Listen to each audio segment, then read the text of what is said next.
ये एक और छोटा सा टॉपिक रहता है हमारा, वो है language dubbing.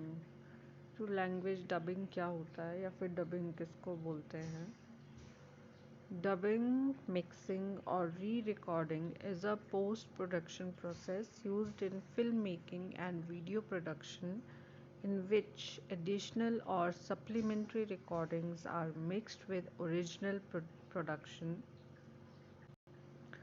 sound to create the finished soundtrack. तो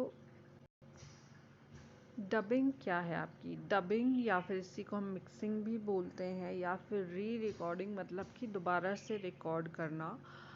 तो ये एक पोस्ट प्रोडक्शन का की एक पूरी प्रक्रिया है जो कि फिल्म मेकिंग या फिर जो वीडियो प्रोडक्शन होती है उसमें इस्तेमाल की जाती है, जिसमें कि क्या किया जाता है, कुछ एक्स्ट्रा साउंड या फिर जो सप्लीमेंट्री रिकॉर्डिंग होती है उसको ओरिजिनल जो आपका साउंड ट्रैक होता है उसके साथ में मिक्स किया जाता है ताकि एक अलग पूरे का पूरा ट्रैक तैयार किया जा सके। The process usually takes place on a dub stage। तो ये जो पूरे का पूरी प्रक्रिया है ये एक ऐसी जगह पे की जाती है जिसको आप बोलते हो dub stage.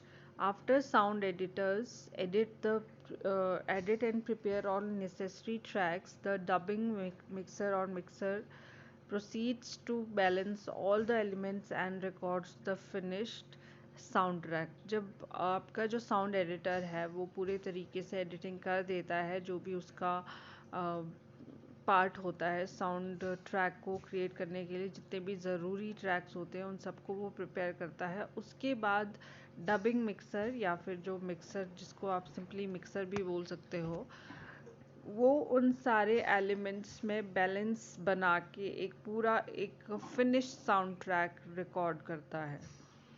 Outside the film industry, the term dubbing most commonly refers to the replacement of the voices of the actors shown on the screen with those of different performers speaking another language। तो अगर हम typical या फिर technical term में language dubbing की बात ना करें, ठीक है, जो फिल्म इंडस्ट्री के बाहर जो डबिंग है उसको कैसे माना जाता है कि आपने देखा होगा कि बहुत सारे जो एक्टर्स हैं जब वो अपनी वॉइस देते हैं और उस वॉइस को किसी दूसरी वॉइस से रिप्लेस करने को आमतौर पर क्या बोला जाता है? डबिंग बोला जाता है। तो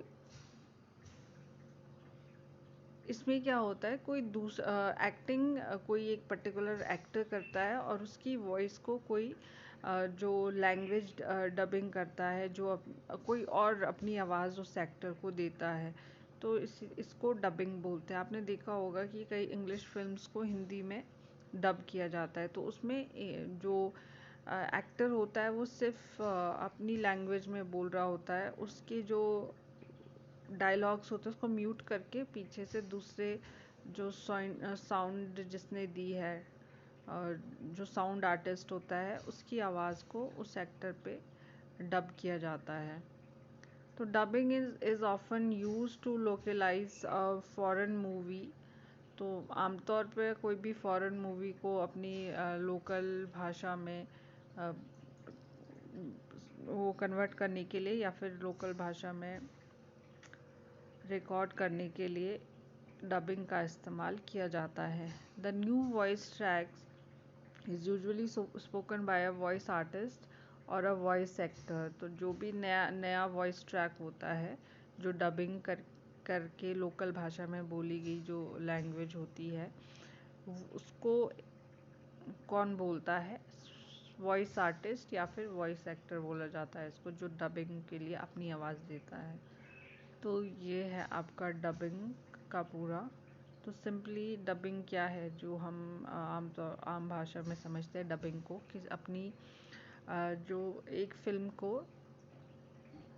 दूसरी भाषा में परिवर्तित करना या दूसरी भाषा में उसको रिकॉर्ड करना, उसको डबिंग कहा जाता है। तो आपने बहुत सारी डबिंग मूवीज़ देखी होगी, बहुत सारी इंग्लिश मूवीज़ होती हैं, बहुत सारी साउथ इंडियन मूवीज़ होती है, क्योंकि साउथ इंडियन लैंग्वेज कुछ और है और जो इंडिया में आमतौर पे जो बोली जाती है वो है हिंदी, तो हिंदी में उन लैंग्वेजेस को डब किया जाता है। तो ये आपकी डबिंग होती है, जो आउटसाइड द फिल्म इंडस्ट्री माना जाता है कि डबिंग ये है। पर जो फिल्म मेकिंग में है, डबिंग को क्या बोला जाता है कि जब आप की साउंड एडिटिंग हो जाती है तो उन सारे जितने भी नेसेसरी ट्रैक्स होते हैं उसमें बिल्कुल बैलेंस बनाना, हर एक एलिमेंट को बैलेंस वे में मिक्स करना, ये किसका काम है? डबिंग में आता है ये सब, ताकि एक final finished sound track create हो सके।